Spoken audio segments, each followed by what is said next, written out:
sekali ya, begitu banyak produk dari Nameximon yang sudah hasilkan dari sekolahan SMK ini, dari TP Noken ini, bagaimana ya bisa memaksimalkan, mengoptimalkan produk-produk ini bisa sampai, tadi itu sudah ada yang sampai ke Korea.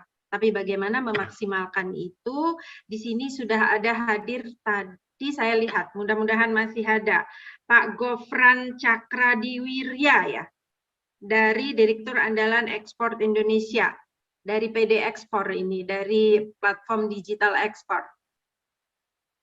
Selamat siang Pak Gafran. Pak Gafran, oke.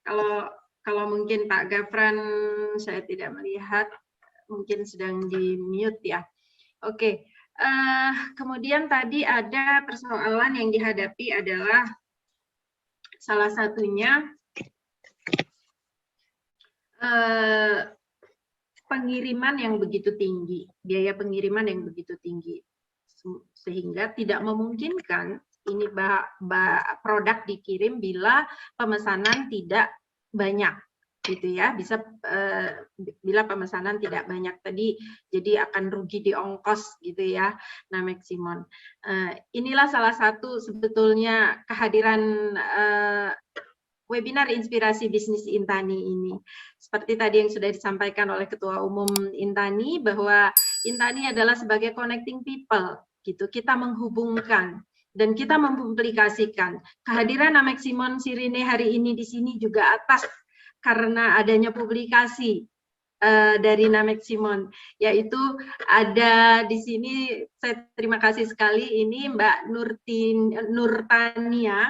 Beliau ini adalah dosen di Polbangtan Manokwari, dan beliau menulis juga di media gitu, sehingga saya ngobrol dan saya minta untuk di Manokwari siapa, dan kita selalu melakukan riset sebelum menentukan siapa yang menjadi narasumber inspiratif di webinar inspirasi bisnis ini, dan saya memilih Nameximon. Sungguh luar biasa ya berbaginya hari ini. Mas Guntur, langsung ke Mas Guntur dulu ini. Mas Guntur, tadi sebagai Intani sebagai connecting people dan Intani sebagai juga publikasi ya, bisa mempublikasikan tentang ini juga, bagaimana mengoptimalkan potensi-potensi daerah, potensi-potensi desa seperti yang potensi kampung seperti yang sudah disampaikan tadi oleh Nameximon.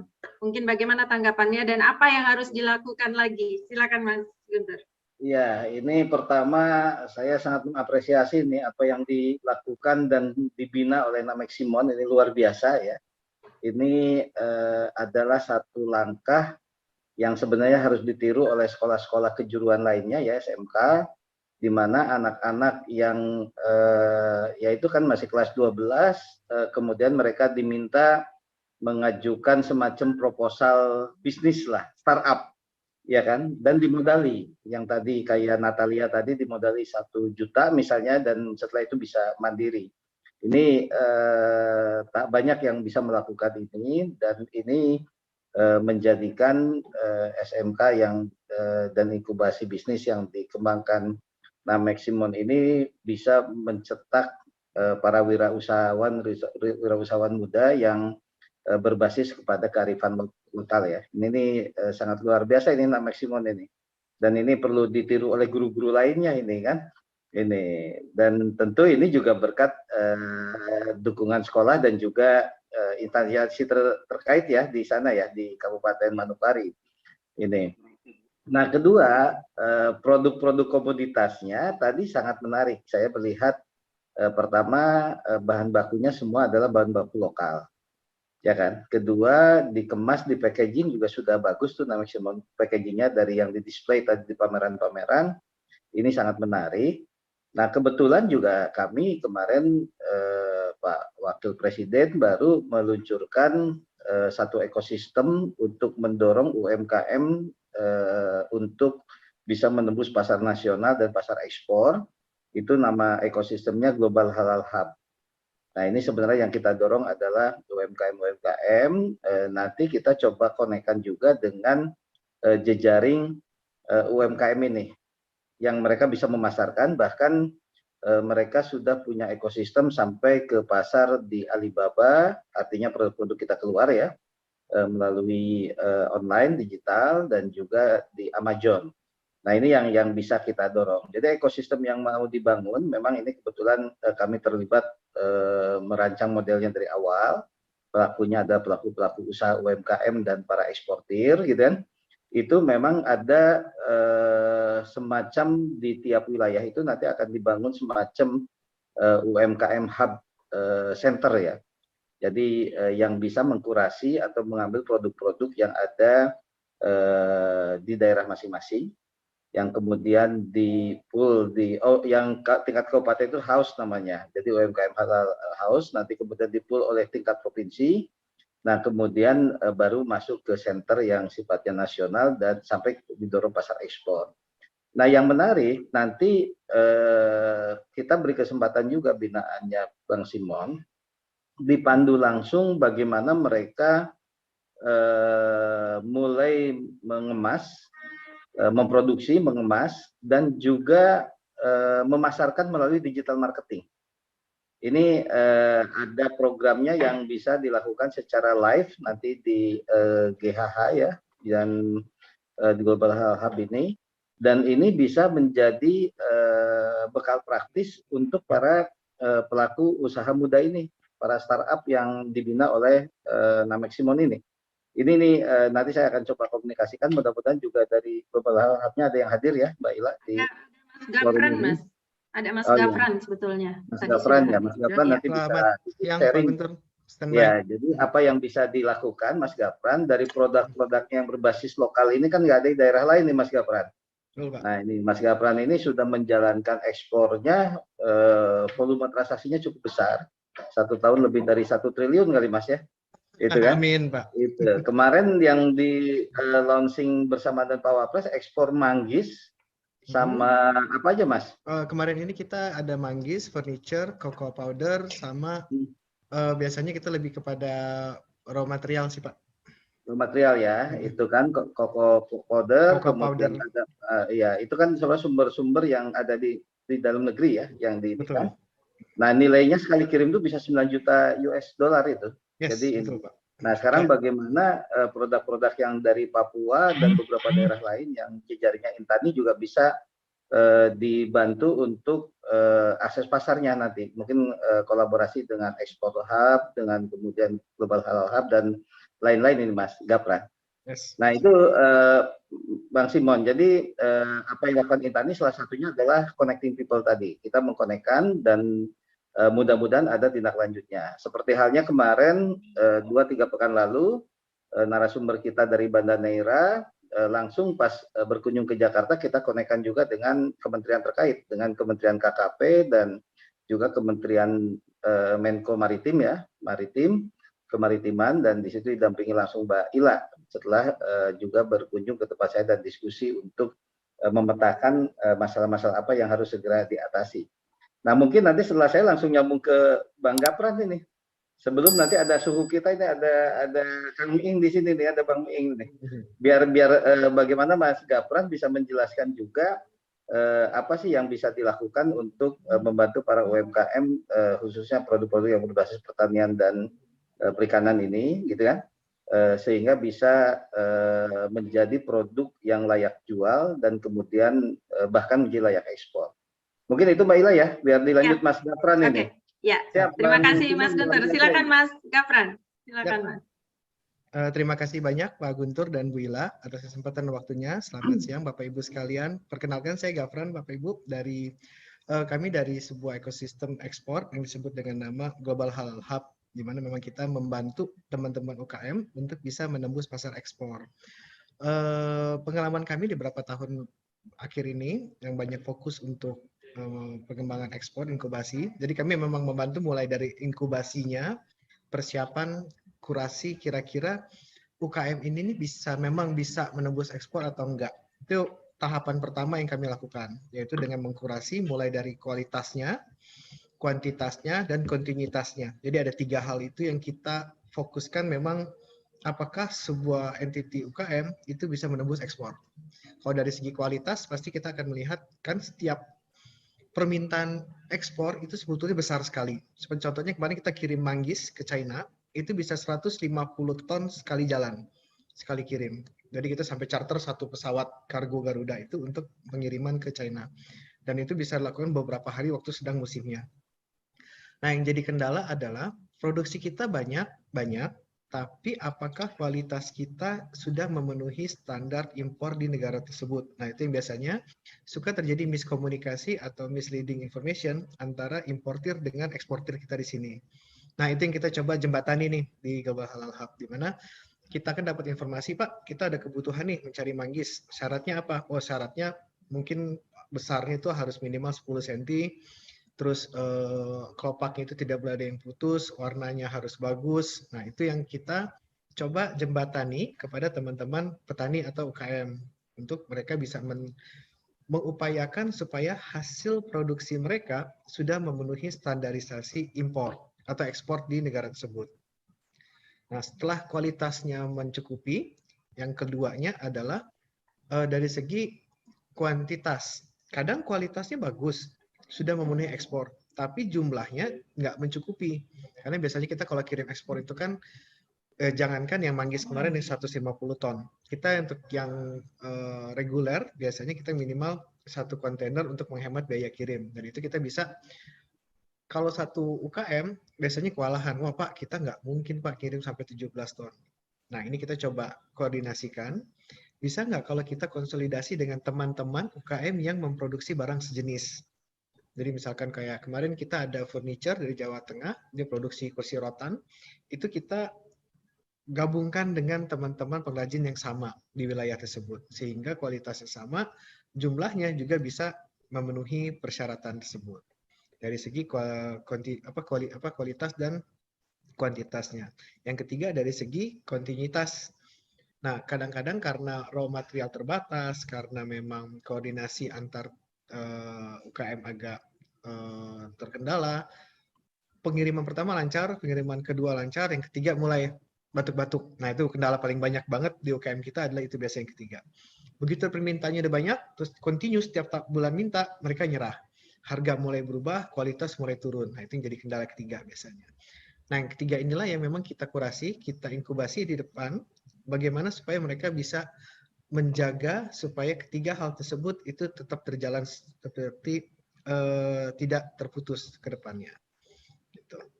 Nah, setelah variasi produksi tadi selesai, atau sudah bisa kita jaga kualitasnya, next-nya apa? Next-nya kita akan pasarkan melalui marketplace global. Nah, marketplace ini, kadang kan kalau zaman dulu kita masih bisa berdagang melalui pameran, terus kita bisa berdagang melalui offline atau tradisional. Kalau zaman sekarang kan kita lebih banyak fokus ke marketplace. Kenapa? Karena memang di marketplace ini arahan atau besaran audiensi yang bisa kita raih itu jauh lebih besar dibandingkan manual atau dibandingkan pameran. Kayak contohnya kita buka pameran di Trade Expo Indonesia, mungkin itu bagus dan memang langsung ketemu sama buyer, tapi potensial buyernya kan yang datang ke lokasi aja. Sedangkan kalau kita marketplace, luasnya jauh lebih besar dan bisa mencakup seluruh audiensi yang ada di dunia ini. Nah, itu kedua yang kita coba tanggulangi melalui marketplace-nya. Jadi produknya sudah bagus, kita pasarkan melalui marketplace globalnya sendiri. Gitu. Nah, ini saya sebenarnya izin pengen mengerucut lebih lanjut lagi kepada marketplace-nya itu sendiri. Mungkin ada teman-teman yang masih pernah ada yang tahu mengenai marketplace global, ada yang baru mau mencoba menelusuri apa sih marketplace global itu sebetulnya, dan apa bedanya dengan marketplace kita lokal. Nah, bersama saya, ini mungkin Bu Ila, saya izin, bersama saya ini ada Mbak Iren, beliau adalah Head untuk Global Access, jadi Mbak Iren ini dia yang menggawangi marketplace global. Jadi kita ada 2, kebetulan kami juga merupakan authorized partner Alibaba untuk Indonesia, jadi kita punya akses langsung ke Alibaba Cina-nya. Kita juga ada bekerjasama dengan marketplace lain seperti Go4World maupun TradeKey. Nah, mungkin izin kalau boleh saya minta di-sharekan dari Mbak Iren. Nah, Mbak Iren dipersilahkan untuk penjelasan ya? Mengenai marketplace perlu share global. Screen ya, Mas ya? Ya, boleh. Oke. Tolong admin.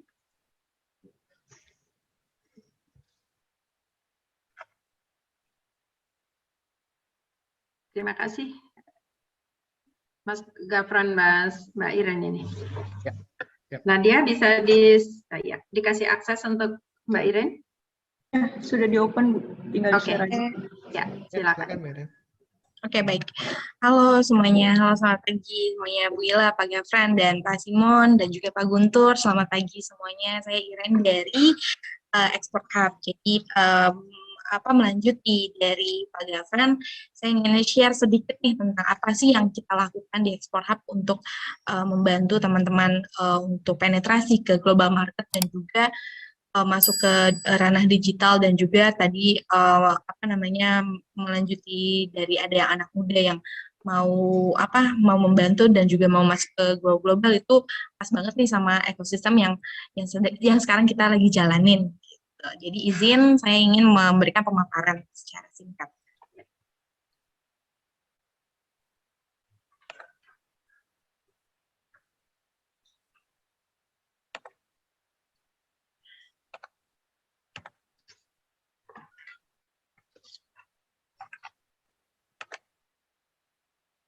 Oke, jadi kita punya program yang namanya Digital Marketing Service, yang mana kita untuk penetrasi ke global market.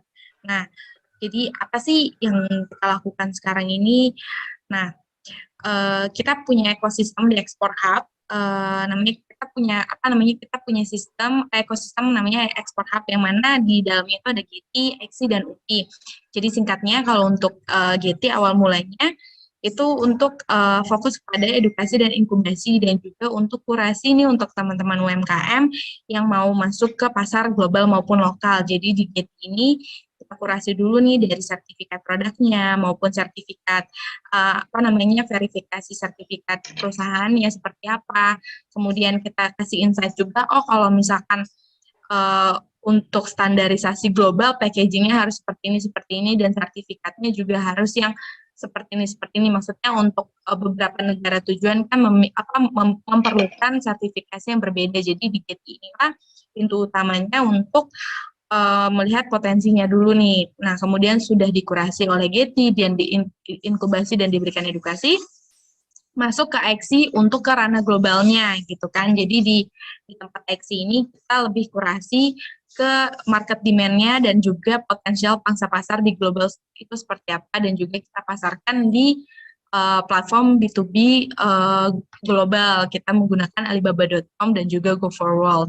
Nah, kemudian di sisi UPI juga dibantu untuk end-to-end distribusinya gitu secara lokal dan juga secara internasionalnya. Nah, kenapa sih kita tuh harus masuk ke dalam pasar global nih untuk sekarang-sekarang ini? Yang pertama, secara analisa, beberapa 39% produsen tuh sudah memiliki e-commerce site gitu kan, mau yang e-commerce yang secara lokal maupun yang secara global gitu kan, Tokopedia, Shopee, itu yang secara lokal. Tapi kalau secara global, itu beberapa sudah ada yang masuk ke kayak Alibaba.com, Amazon, Go4World, dan B2B platform lainnya gitu kan.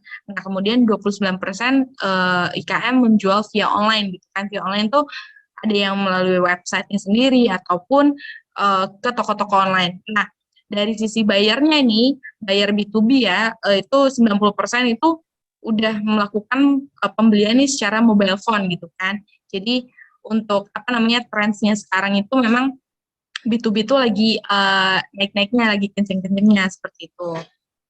Nah, untuk dari sisi opportunity-nya ini B2B e-commerce itu lebih besar 6 kali daripada B2C e-commerce secara globally ya, gitu. Nah, ini untuk insight secara demografinya, 49% buyer B2B itu di bawah 34 tahun. Maksudnya generasi milenial nih adanya pembelian di bagian B2B seperti itu gitu, dan melalui via mobile. Jadi banyak anak-anak muda sekarang yang berbisnis, yang mulai bisnis dari mana ya, terus cari-cari produk itu dari mana. Nah, mereka lebih cari di bagian B2B platformnya.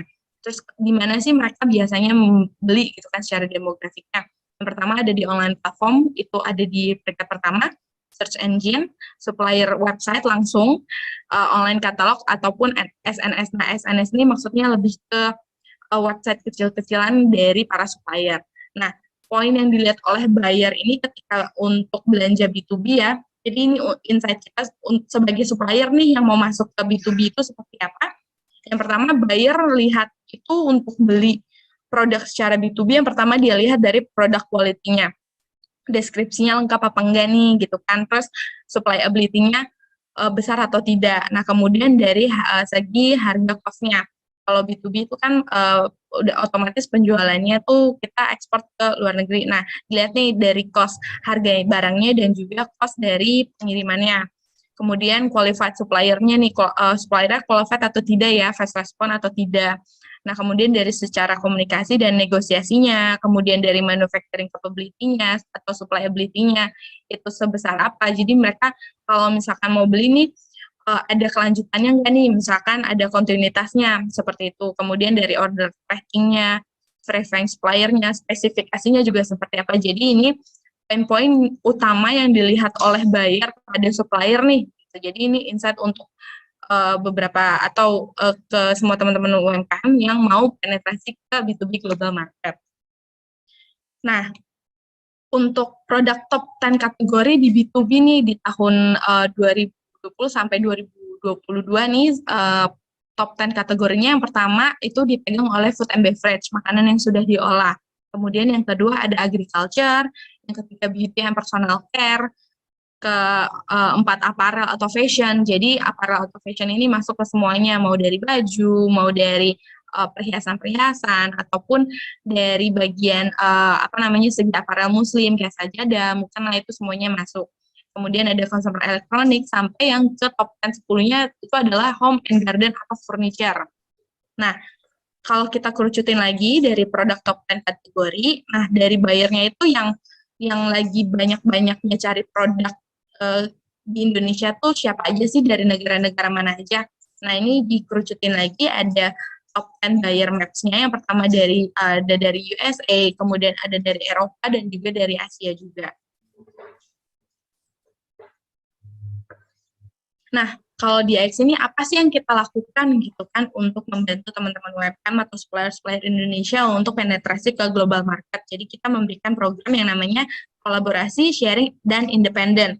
Nah, kolaborasi ini maksudnya adalah kita berkolaborasi dengan teman-teman UMKM ataupun dengan para supplier. Kita coba yuk kita lihat nih produknya, kita visit, kita datang, misalkan produknya VCO gitu kan, supplyability-nya seberapa banyak, terus proses mereka seperti apa. Kemudian kita bantu cari untuk market research-nya nih. Kita lihat potensi pangsa pasarnya sebesar apa sih, dan negara-negara mana aja yang emang lagi cari VCO. Nah, di situ kita mappingkan, kemudian kita bantu untuk bantu untuk memasarkan produk-produknya di B2B platform. Nah, kemudian untuk bagian sharing, kita program sharing ini kita akan sharing bagaimana sih cara kerja atau mengoperasionalkan B2B market ini ke teman-teman UMKM atau supplier gitu kan. Jadi mereka juga tahu seberapa banyak trafficnya, seberapa banyak permintaan dari produk-produk mereka gitu kan. Dan juga kita ada daily data yang setiap bulannya kita akan sharing nih untuk misalkan bulan ini penjualannya atau potensi bayarnya, potensi inquiry-nya segini gitu kan. Terus ada permintaan-permintaan juga yang mana spesifikasinya berbeda-beda, kita juga akan sharing. Dan kita juga akan info bahwa harusnya permintaannya seperti ini, apakah Bapak dan Ibu bisa mengikuti nih permintaan dari para buyer globalnya seperti itu. Nah, kemudian yang ketiga independen. Nah, independen di sini maksudnya adalah ketika teman-teman supplier atau UMKM ini sudah berhasil nih mendapatkan potensial buyer atau transaksi gitu kan, kita berharapnya mereka bisa untuk independen membuka toko online mereka sendiri dan mereka bisa menjalankan toko online-nya sendiri gitu. Jadi kita akan membimbing nih dan membina dari awal sampai akhir, sampai akhirnya mereka bisa independen untuk buka toko online sendiri gitu. Jadi kita di awal-awal membantu untuk memberikan insight dan juga membantu mereka penetrasi untuk masuk ke ranah global B2B. Nah, untuk potential buyer atau B2B platform yang kami gunakan saat ini adalah Alibaba.com, GoForWorld Business, dan juga Indonesia Hub. Jadi ini platform yang kami gunakan untuk mencari potential buyer dan memperluas market secara global. Nah, kenapa sih kenapa kita memakai platform tersebut? Yang pertama, sudah lebih dari 100, sudah ada di 190 negara, kemudian suppliernya juga ada 2 juta suppliers dengan 160 juta buyers, gitu kan. Jadi untuk dari segi bahasa juga tidak ada barrier language lagi nih, karena sudah ada auto translate gitu kan. Jadi kalau misalkan ada bahasa-bahasa misalnya dari bahasa Arab atau bahasa Korea, itu bisa di auto translate. Itu dengan bahasa basicnya adalah bahasa Inggris. Nah, untuk dari segi industrinya itu sudah lebih dari 40 industries dengan traffic nomor 1. Nah, apa sih benefitnya gitu kan dari program kami gitu kan? Yang pertama bisa access to buyer, kita akan memberikan potential buyer nih kepada supplier di Indonesia, kemudian kita bantu untuk produk posting, kemudian ada analitisnya dan juga produk rankingnya. Nah, ini salah satu contoh untuk pelepasan ekspor yang sudah kami bantu teman-teman UMKM, sudah lebih dari 800 mitra UMKM di seluruh Indonesia. Dan sukses story kami membantu untuk ekspor dari cocoa powder, cassava flour, dan juga dari coconut palm sugar. Nah, journey-nya ini yang kita mulai, project stage-nya di IXC adalah yang pertama kita dari segi kurasi dulu. Kita kurasi dari produknya, kita visit nih, gitu kan, balik lagi tadi supplyability-nya sebesar apa, kemudian packaging-nya bagaimana dengan standar global, kemudian kalau semuanya sudah oke nih, sudah sesuai dengan standar global, kita masuk ke stage yang kedua, ke market research. Kita cari nih tujuan negaranya, terus negara-negara yang import produk-produk Indonesia itu seberapa banyak sih, misalkan kalau di Amerika mereka banyaknya import produk apa ya dari Indonesia gitu kan, terus kemudian dari bagian Eropa juga apa aja sih yang mereka butuhkan seperti itu. Baru yang ketiga kita cari market demand-nya, permintaan pangsa pasarnya terhadap produk-produk tertentu, misalkan CCO, furniture, food and beverage, dan juga komoditi lainnya gitu kita mappingkan. Nah, setelah kita mappingkan, baru journey-nya dimulai dari yang pertama kita untuk pasarkan di B2B global market-nya, kita produk posting, kita bikin toko, kemudian dari kita udah buat fondasinya nih, kita fondasi produk posting, bikin toko, ada mini site-nya juga di dalamnya, baru kita fokus ke searching buyer gitu kan, kita mencari di kolam ikan kayak kita menjemput bola, ada yang namanya RFQ, request for quotations. Nah, di situ kita baru cari tuh market demand-nya, peluang-peluang pasarnya. Kemudian ada nih nemu nih VCO misalkan dari USA, mereka mintanya misalkan 1 liter gitu kan, untuk sampel dulu seperti apa, baru deh kita follow up buyer opportunity-nya untuk stage yang ketiga. Kita negosiasi, kita juga tanya kebutuhan mereka sebesar apa, dan kebutuhannya juga apa aja selain produk ini. Baru yang keempat, kalau sudah deal kita kirim sampel dulu gitu. Jadi kalau di B2B memang untuk prosesnya memang agak panjang, jadi kita harus kirimkan sampel dulu nih untuk mereka tes, terus mereka lihat juga quality produknya kita secara langsung, baru kita kirim sampel, kita deketin lagi nih, kita negosiasi lagi untuk ke transaksi yang lebih besar lagi, untuk kuantitas yang lebih besar, seperti itu. Kurang lebih itu journey dari IXC atau Export Hub yang kita lakukan untuk masuk ke pasar global untuk membantu teman-teman supplier di Indonesia. Terima kasih. Oke, terima kasih Mbak Iren sama Mas Gafran ya, luar biasa sekali, sungguh lengkap ini informasinya. Nanti mudah-mudahan ini sangat bermanfaat ya, Namek Simon dan yang lain-lain. Di sini juga ada Pak Wijayanto, Atas Wijayanto dari komisaris dari PTP 4 ya. Yang juga ada pembinaan untuk pembinaan UKM ya, pembinaan di bidang pertanian. Nanti kita akan buat grup khusus untuk ini. Jadi segala macam bagi yang berminat untuk ekspor hasil produknya bisa nanti langsung tanya jawab di dalam grup, mungkin dengan Mas Gufron dan Mbak Iren. Bila nanti memungkinkan, kita juga bisa khusus buatkan webinar khusus untuk ekspor ini. Begitu ya mungkin ya, saya izin dulu ini kepada ketua umumnya ini. Ketua umum Intani ini. Keren. Ya, setuju. Ya, nanti kita ambil waktu khusus untuk bicara tentang ini. Ya, tidak di luar dari hari Rabu. Jadi tidak kita ambil waktu yang webinar inspirasi bisnis pada hari Rabu, tapi kita ambil hari lain pada jam khusus untuk khusus bicara tentang ini.